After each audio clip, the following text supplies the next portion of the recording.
están? Mi nombre es Mauricio Pedraza Ciro, soy residente de Cirugía General de la Universidad del Bosque y el día de hoy veremos el tema manejo del vólvulo del sigmoide. Para empezar, el contexto histórico empieza desde su primera descripción en el Papiro de Evers en 1550, donde lo definen con la palabra del latín volvere, que significa giro. Posterior a eso, múltiples médicos a lo largo de la historia describieron su manejo y empezando por los primeros con Hipócrates, con una devolvulación transanal y posterior la primera devolvulación por una laparotomía y una resección de unas bridas intestinales en 1883. Sin embargo, tres principios desde entonces se han planteado y es acerca del manejo y cómo el manejo se ve guiado según el estado clínico del paciente y su condición clínica. Entonces, estos tres principios son la detorsión y plicado del mesenterio, la resección intestinal y anastomosis y los procedimientos de derivación intestinal como lo son la colostomía tipo Harman. Los conceptos generales de esta entidad, aproximadamente el vólvulo intestinal ocasiona el 2 al 3% de obstrucción intestinal en Estados Unidos y en una zona que se denomina el cinturón del vólvulo a lo largo de Latinoamérica, África, Europa, Rusia, Medio Oriente e India aumenta su incidencia con un 10 a un 15%. El vólvulo del sigmoide ocupa un 50-90% del total de los vólvulos y tiene tres principales complicaciones: la gangrena, peritonitis y por consiguiente la muerte. Dentro del manejo, con el advenimiento de nuevas tecnologías como lo es la endoscopia, el algoritmo terapéutico de esta entidad ha cambiado y es lo que vamos a presentar el día de hoy. Sin embargo, su mortalidad sigue variando entre un 9 y un 70%, con una morbilidad del 5.8 al 6.5%. Hay unos factores de riesgo claves que son los pacientes añosos, mayor de 70 años, pacientes con hospitalizaciones prolongadas, con desacondicionamiento físico, pacientes con trastornos psiquiátricos, principalmente los que consumen neurolépticos, gestantes y alteraciones anatómicas como lo son a nivel del mesenterio y del diámetro y longitud del colon. También se han descrito otro tipo de alteraciones de la cavidad abdominal y en especial de la porción pélvica, como pueden ser alteraciones por masas rectouterinas que pueden generar un desplazamiento y por ende un vólvulo. Otro tipo de entidades como son las colangiopatías y medicamentos con consumo crónico como lo son los opioides. Un factor de riesgo que se había descrito clásicamente son el hogar geriátrico. Sin embargo, Dolex en el 2018 presenta una revisión de una de las series más grandes del mundo de vólvulo del sigmoide y lo que él encuentra es que versus lo que se pensaba que era de un 18.3 a un 45.1 de aparición en este tipo de pacientes, él solo encontró que del total de los vólvulos del sigmoide 7.9 eran de pacientes derivados de hogares de atención secundaria como los hogares geriátricos. Otros factores de riesgo, en especial en la zona andina y en esta zona, en los sitios que alcanzan una altura sobre los 3.000 metros, se ha encontrado un aumento de la longitud y el diámetro del colon sigmoide. Sin embargo, otro tipo de alteraciones también están descritos como son cambios histológicos que se consideran secundarios a infecciones. Y estos cambios se ven reflejados, por ejemplo, en entidades como lo es la mesocolonitis retráctil, que son unas bandas retráctiles que se forman a nivel de la base del mesenterio del sigmoide, generando un punto de pivot y pues secundario al engrosamiento dado por el vólvulo del colon se genera una característica anatómica de doble cañón de escopeta, lo cual es un punto clave para formar un vólvulo del sigmoide. Otras implicaciones anatómicas son las fisiológicas del cuerpo. El colon se divide en varias porciones y dentro de estas porciones cada una tiene una localización tanto a nivel retroperitoneal como intraperitoneal. Las porciones retroperitoneales son el colon ascendente y el descendente, las cuales están sujetas, mientras que hay unas porciones libres que son las intraperitoneales, que son el colon transverso, el sigmoide y el ciego, lo cual son puntos de riesgo para su volvulación, siendo el más frecuente el vólvulo del sigmoide, posterior el vólvulo del ciego y menos del 1% el vólvulo del transverso. También se han descrito otro tipo de vólvulos a nivel colónico, como son los vólvulos mixtos, que se describen entre una incidencia de menos del 0.001%. Otras implicaciones anatómicas de este tema que debemos tener en cuenta es su irrigación. La irrigación en este caso para la porción que estamos evaluando está por la mesentérica inferior, como vemos en la imagen de la izquierda, la cual da ramas principales para nosotros en este tópico es las arterias sigmoideas y son de vital importancia en el entendimiento por sus implicaciones al momento de la resección quirúrgica. También está el drenaje venoso, el cual inicia desde las venas sigmoideas, pero esta drenan a la vena mesentérica inferior y esta por consiguiente a la esplénica, la cual se une junto a la mesentérica superior y llegan a la vena hepática porta. Otras implicaciones anatómicas, como veíamos bien entre diámetros y longitud del colon, se han descrito que como hay una redundancia o una posible redundancia del colon sigmoide, esto genera un tejido elongado que a nivel de tener un punto de pivot del mesenterio puede hacer rotaciones. Una rotación que puede ser fisiológica va hasta los 180 grados, sin embargo, más allá de 180 grados va a haber compromiso isquémico. Adesola en un estudio publicado en el 2011 presenta una evaluación anatómica de cuáles son las principales medidas que ellos encuentran relacionadas para la formación de un vólvulo del sigmoide. Entonces ellos miden desde la longitud del sigmoide, la longitud de su diámetro, las longitudes de largo y ancho del mesocolon, y estos puntos, después de su evaluación, ellos encuentran que las que dan significativas son un mesocolon sigmoide largo y ancho y una raíz de mesosigmoidea estrecha. Y a su vez también encontraron que las personas que tenían alteraciones en el anillo pélvico iban también a ser pacientes de riesgo para generar vólvulo del sigmoide. Dentro de la fisiopatología, ya una vez instaurado el vólvulo del sigmoide, hay dos procesos claves que se dan. El primero, una obstrucción luminal, el cual se ve reflejado en un aumento de la presión intraluminal que conlleva una traslocación bacteriana. Y esto secundario lleva a una oclusión vascular con una alteración de la perfusión capilar y por ende isquemia y perforación.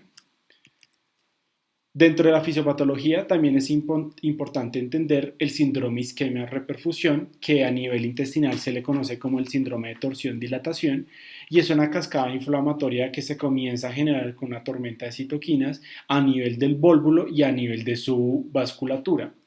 Esto se ve reflejado principalmente en dos procesos, una acidosis metabólica que conlleva a un estrés oxidativo e inflamatorio. Y por ende, esto es secundario a una isquemia que puede ser corta o prolongada. Esta isquemia se va a reflejar en una alteración mitocondrial con una disfunción celular y por último genera una tormenta de citoquinas alojada en la porción intestinal y vascular del vólvulo y una vez que se hace una liberación, pues va a ser una liberación masiva de radicales libres, que esto es lo que debemos evitar y por eso es importante tenerlo en cuenta para el momento de la devolvulación. En un estudio publicado por Wan en el 2009, este lo hacen en animales, en hámster, y evalúan las alteraciones posterior a un síndrome de isquemia-reperfusión. Entonces, en la primera imagen vemos el control, donde hay una vasculatura normal, y la segunda y tercera vemos que hay una alteración después de isquemia y reperfusión.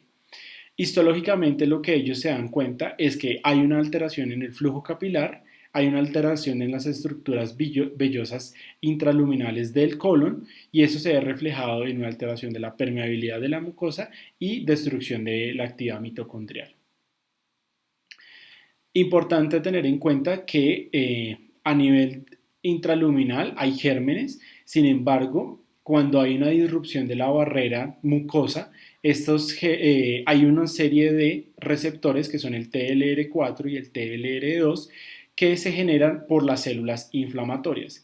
Estos son puntos de receptores y hacen llamada gram negativos y a gram positivos, que es lo que perpetúa una cadena inflamatoria y va a ayudar a liberar mayor cantidad de radicales libres que va a perpetuar la destrucción de la barrera. Es por eso que se habla de la translocación bacteriana en este tipo de patologías.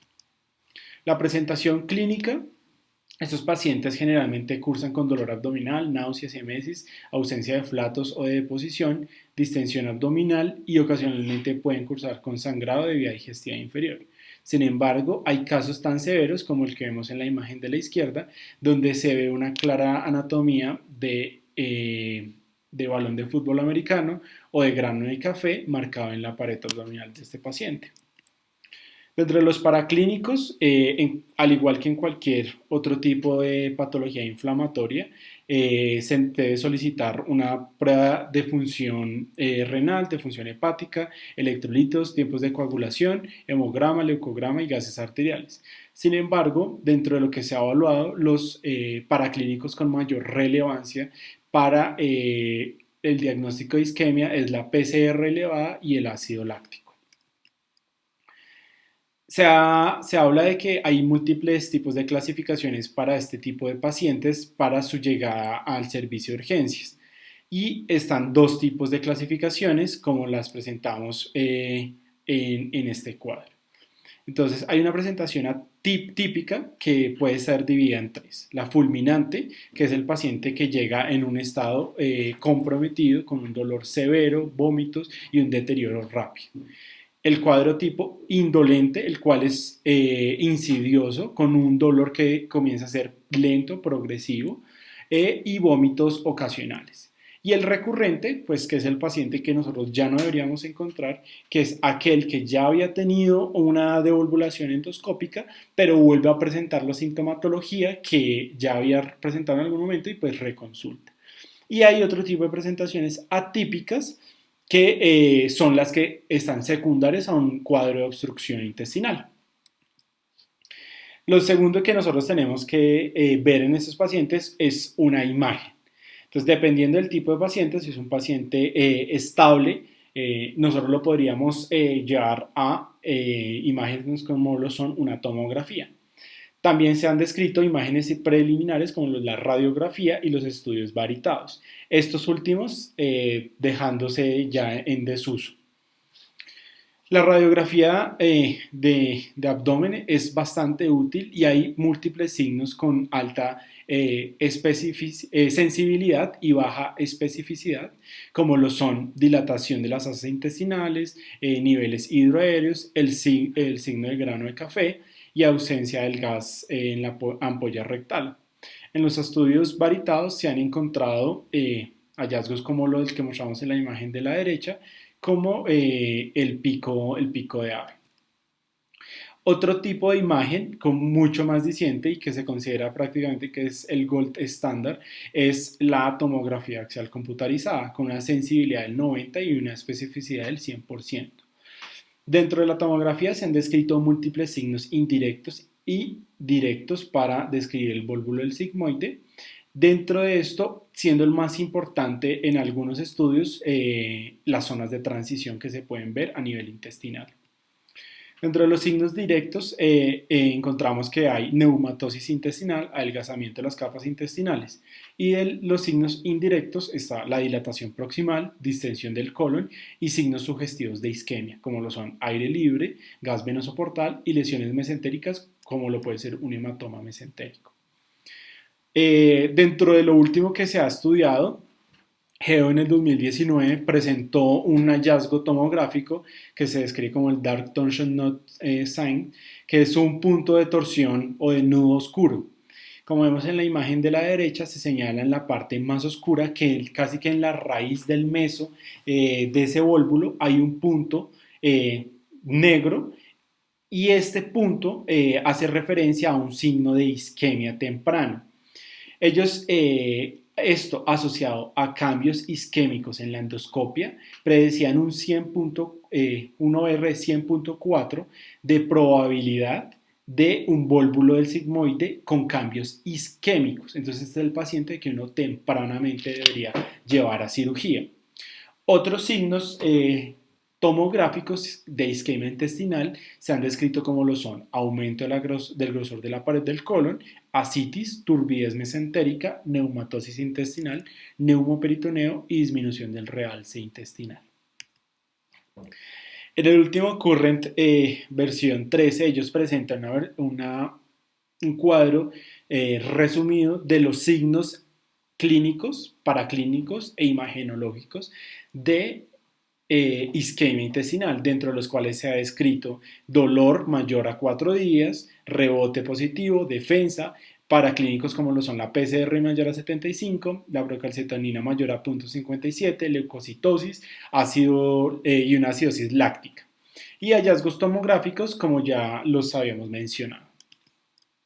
Entonces, hasta este momento usted debería estar en la capacidad de haber clasificado a su paciente según sus antecedentes, su presentación clínica, sus hallazgos imagenológicos y paraclínicos. Entonces, usted va a clasificar al paciente en el paciente que puede ser llevado a un manejo endoscópico. Entonces, podría ser un paciente que tiene un estado fit para cirugía, o sea, no tiene comorbilidades, no es un paciente añoso, y si es un paciente añoso, tiene sus comorbilidades compensadas.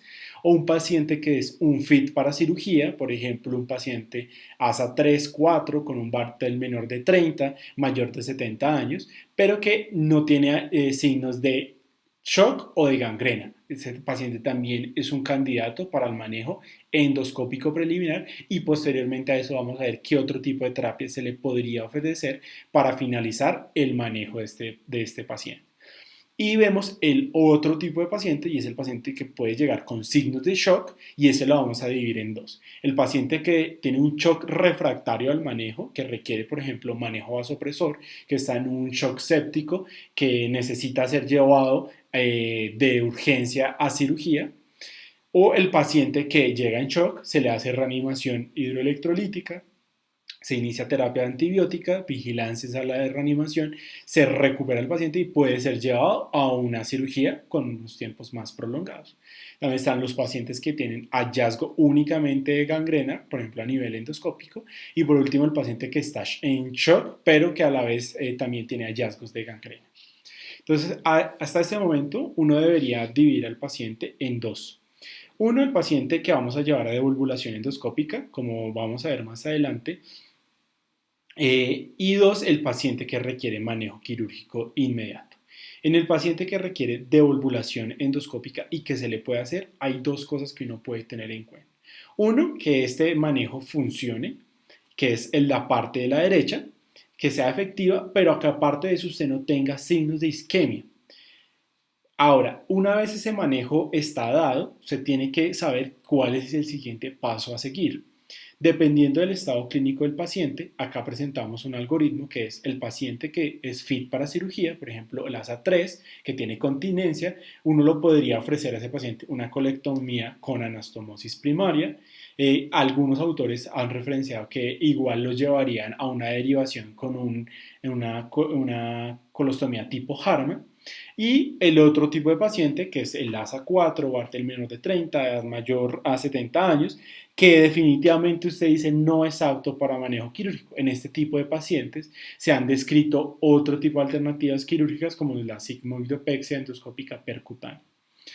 Está el paciente que usted lleva también a devulvulación endoscópica, sin embargo es fallido por el nivel de isquemia, de edema o que usted encuentra signos de entrada de isquemia. Ese paciente es el que usted francamente debe llevar a cirugía. A cirugía en qué tipo de abordaje, ya sea laparotomía o laparoscopia, depende de múltiples factores. Cómo está el estado del paciente, si va a tolerar el neumoperitoneo y dependiendo de eso usted lo va a decidir. Y ese paciente inicialmente la opción terapéutica que se le va a ofrecer es una colectomía con una colostomía tipo Harman. Entonces, en el manejo endoscópico, como vimos, este se lo vamos a ofrecer al paciente FIT. que está sin inestabilidad hemodinámica, sin signos de peritonitis, tiene una tasa de éxito del 77 al 98%, con una recurrencia que puede ir del 6 al 67% e incluso algunos artículos han descrito que puede incluso llegar al 80%. Tiene una baja morbimortalidad que es del 3 al 5%, por lo cual resulta un manejo muy útil en este tipo de pacientes. Estos son los signos endoscópicos que vamos a ver, que es un arremolinamiento de la mucosa intestinal. Sin embargo, uno debe tener en cuenta tres cosas. Uno, que tenga la experiencia para realizar este tipo de procedimientos. Dos, los insumos. Y tres, el personal. Y lo otro es avisarle al paciente sobre los riesgos de este tipo de procedimientos, los cuales el principal puede ser perforación intestinal. El manejo endoscópico entonces nos va a pasar de un procedimiento de emergencia a una urgencia diferida, dándonos un tiempo aproximadamente de 48 a 72 horas, incluso pues algunos autores refieren que hasta 5 días para definir el manejo quirúrgico. Esto nos puede dar tiempo, uno, para preparar al paciente, dos, para evaluar las comorbilidades y tratarlas, y evaluar cuáles alternativas terapéuticas podemos ofrecerle a los pacientes. Como habíamos mencionado, para los pacientes que son un fit para cirugía, pero que no tienen signos de shock ni de isquemia, nosotros les podríamos ofrecer la fijación endoscópica percutánea, la cual se hace con unos Steri-Strips que a través de vía endoscópica uno logra fijar la pared del colon sigmoide a la pared abdominal. Esta es una primera experiencia que publica Imakita en el 2019, donde pues refieren que estos pacientes en su paper original mostraban que para pacientes ASA 3, Bartel menor de 30, lo veían como un manejo viable. En cuanto a los conceptos quirúrgicos de la cirugía colorectal en general, hay tres maniobras que uno debe entender. Una primaria que consista en la liberación de los planos embriológicos. Estos pueden estar dados por la liberación del peritoneo, del mesenterio o de los ligamentos que hay a nivel intraabdominal. Lo segundo es la ligadura vascular. Entonces, como veíamos al comienzo, el colon está irrigado por la mesentérica superior y por la mesentérica inferior. Y lo tercero es las maniobras que uno va a hacer dependiendo del paciente, como lo son movilización para hacer una anastomosis o una derivación intestinal. Entonces, dentro del manejo quirúrgico, como veíamos, vamos a tener tres procedimientos que han sido evaluados, que son el paciente que uno lleva colectomía con una anastomosis primaria, una colectomía con una derivación proximal, o sea, una ostomía de protección, y una colectomía con una colostomía terminal, o sea, un procedimiento tipo Harman. Y el cuarto paciente, que es el que pues, no se menciona como tal en los capítulos de válvula sigmoide, es el paciente que llega in extremis, un paciente en mal estado general, en un shock, que no responde a manejo con reanimación hidroelectrolítica, con vasopresores, y que usted rápidamente lo debería llevar a una cirugía de control de daños, la cual consiste en dos secciones, una distal y proximal del tejido comprometido, dejar el paciente en abdomen abierto y enviarlo a cuidados intensivos. ¿Para qué? Para una reanimación fisiológica y en 48 a 72 horas, dependiendo del estado clínico del paciente, llevarlo a una colostomía tipo Harman. Acá encontramos un primer video por el doctor Popovich, donde nos presenta su experiencia en una sigmoidectomía. Puntos claves que nosotros debemos tener en cuenta es que dependiendo del estado que encontremos el tejido intestinal, como es si hay signos obvios de isquemia, nosotros lo primero que debemos hacer antes de una devolvulación es hacer un control proximal y distal de la parte intestinal y vascular. ¿Por qué? Porque como veíamos al comienzo, el síndrome isquemia-reperfusión o torsión-dilatación lo que va a generar es que toda esa tormenta de citoquinas que está alojado en el tracto gastrointestinal se liberen al cuerpo y esto sea lo que finalmente termine matando al paciente. Lo otro es que uno debe tener en cuenta es que en las sigmoidectomías abiertas, una de las maniobras claves que uno debe utilizar es la cefalización y lateralización del vólvulo del sigmoide. Posterior a eso, uno lo que hace es una disección de todo el mesenterio, lo más proximal al intestino, con el objetivo de hacer la resección intestinal. En este caso, pues no se requiere una resección alta, eso quiere decir hasta la base de la mesentérica superior, porque no es una resección radical. Como veíamos, dos puntos claves importantes, la disección del mesenterio, el control vascular y posteriormente a eso la resección. Lo siguiente que debemos tener en cuenta es que si a ese paciente se le va a ofrecer una anastomosis primaria, los principios de Halsted pues, se han descrito clásicamente desde 1955, los cuales son 6. Asepsia, manejo de los tejidos, correcta hemostasia, mantención de los volúmenes sanguíneos y cuidado en la aproximación y minimizar la tensión de los tejidos que uno anastomosa. El siguiente grupo de pacientes es el que llega con signos de inestabilidad hemodinámica, que llega en un estado de shock y que en sala de reanimación lo logramos sacar de este estado. Este tipo de pacientes se van a beneficiar de una colostomía tipo Harman, la cual se debe, pues en sala de cirugía, uno puede preliminarmente evaluar relieves óseos, pliegues cutáneos y cicatrices abdominales previas. Dos puntos de inserción de la colostomía se han descrito clásicamente. Uno, la tipo Adolf, la cual es la número 1 y esta es a través de los rectos con una incisión que es de 3 a 4 centímetros y de ahí se puede dejar la colostomía. Esa es la más recomendada. ¿Por qué? Porque es la que está asociada a menor herniación del estoma intestinal. Y otra que se ha descrito es la pararectal, que es la número 2. Un punto clave para este punto es la unión entre el ombligo y la espina ilíaca anterosuperior y 3 traveses de dedo desde la cresta ilíaca. Cuando uno ha ya cerrado al paciente, ya tiene cubierta la herida de la laparotomía, uno pasa a la maduración de la colostomía. La maduración de la colostomía se debe realizar posterior a haber cerrado la herida de la laparotomía. ¿Por qué? Porque una vez uno abra la parte intestinal, la sala se va a volver en una sala con una contaminación sucia. Para la maduración de la colostomía se han descrito los puntos que pueden ser. Uno, como vemos en la imagen superior derecha, en 3 partes. De piel a la primera parte de mucosa intestinal y después perforantes totales. Uno lo hace a manera de la rosa de los vientos, norte, sur, este y oeste, y posterior a eso uno puede agregar 2 puntos en los puntos medios de los primeros. La versión de la ostomía debe ser aproximadamente 2 a 3 centímetros. Uno, en este tipo de pacientes, si es posible, lograr hacer una evaluación preoperatoria para planificación del estoma, debería tener una evaluación del estado nutricional, una preparación mecánica intestinal, un asesoramiento preoperatorio, una colonoscopia y cuidados pre y postoperatorios. Esto es lo más recomendado para todos los pacientes que van a ser llevados a una ostomía.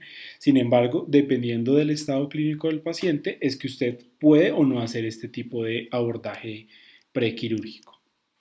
La preparación mecánica intestinal traemos, pues en esta línea del tiempo se ha visto como desde 1970 hasta el 2019 múltiples estudios han evidenciado y pues han encontrado contrariedad entre si utilizarla o no utilizarla. Sin embargo, para el 2019 en Lancet se publica el estudio Mobile donde evalúan la utilización de la preparación mecánica intestinal versus no preparar al paciente. Esto principalmente en colectomías electivas, sin embargo, no encontraron que hubiera una diferencia estadísticamente significativa, por lo cual hasta la fecha pues, no se considera la utilización de la preparación mecánica intestinal. Esta preparación mecánica intestinal, haciendo claridad, pues solo se la vamos a ofrecer es al paciente que devolvulamos endoscópicamente y que de 2 a 5 días posterior a eso usted va a llevar a una resección intestinal con anastomosis o con colostomía tipo Harman. La sigmoidectomía laparoscópica, básicamente usted tiene que tener en cuenta es, uno, el posicionamiento de los trócares, siempre apuntando hacia el objetivo de lo que usted va a resecar. Dos tipos de técnicas usted puede utilizar y es una resección desde medial a lateral o de lateral a medial. Y lo segundo que usted debe pensar es la profundidad a lo cual usted va a hacer la resección. ¿Por qué? Porque si usted logra hacer una resección que llega hasta el retroperitoneo, usted lo primero que debe tener en cuenta es que puede llegar a lesionar los vasos gonadales y el ureter izquierdo. Es por eso que si usted hace una resección por el mesenterio sin pasar al retroperitoneo, pues usted no va a tener este tipo de lesiones. Pero si su resección va desde el retroperitoneo hacia la parte intraperitoneal, pues es más posible que ocasione este tipo de lesiones. No hay necesidad en principio de hacer una resección de la fascia de Tolt, porque como hay un sigmoide redundante, pues la longitud del colon le va a dar la suficiente elastitud para hacer una resección sin problemas. Otro tipo de recomendación que uno puede hacer al momento de hacer una sigmoidectomía y principalmente cuando va a hacer una anastomosis primaria es la liberación del aumento mayor y de los ligamentos esplenocólico. ¿Para qué? Para que cuando usted vaya a hacer una anastomosis, pero como bien pues, les mencionaba, probablemente con el exceso del colon sigmoide no va a ser necesario. Pero si es necesario, pues usted hace esta liberación y eso le va a dar mayor longitud de colon para poder hacer una anastomosis libre de tensión. Otro punto importante es la anastomosis que usted va a hacer. Si usted ya ha tomado la decisión, usted puede hacer una anastomosis manual o mecánica. ¿Cuál es pues la recomendada hasta la fecha?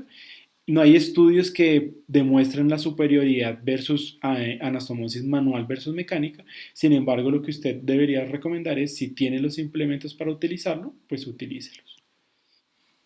Este es el ejemplo del yunque para hacer la anastomosis intracorpórea y cómo se debe colocar.